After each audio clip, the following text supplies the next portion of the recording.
why striking off a company instead of putting it into voluntary liquidation might be a bad idea.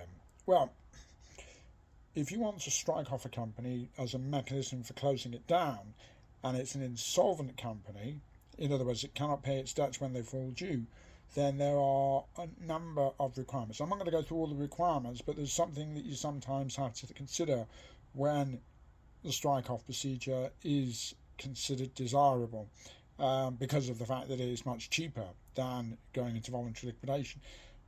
And that is that you must, under Section 1006 of the Companies Act 2006, you must give notice to all creditors of the company within 7 days of the strike-off application being made.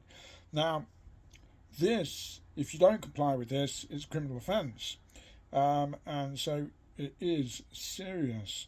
Now, the issue is if you've got an insolvent company, in theory, of course, the directors will know who the creditors are, so they should be able to give notice. But imagine this situation. Imagine you do not have an up-to-date set of accounts. Remember, you do accounts in arrears. So typically, a set of accounts may not have been done for 9 months, 12 months. If you're in breach of the requirement of filing accounts, it could be even longer.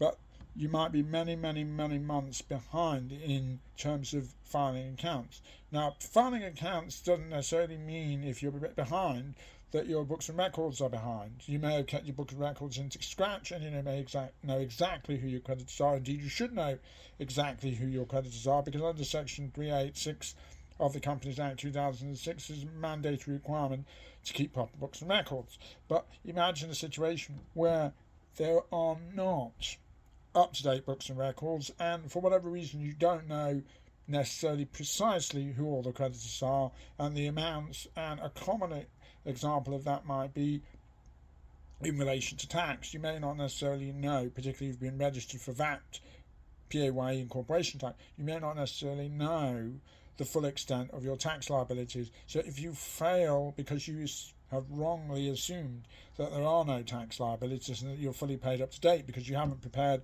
accounts up to date and kept your books and records up to date, you might overlook, for example, sending notice to HMRC. And if you do that, then basically that would potentially be in breach of the Companies Act, and you could be committing a criminal offence. Now, there are many other ways in which the strike-off procedure could be a problem, but it's something to bear in mind that it is not necessarily the ultimate panacea. Questions, queries, concerns, give us a shout.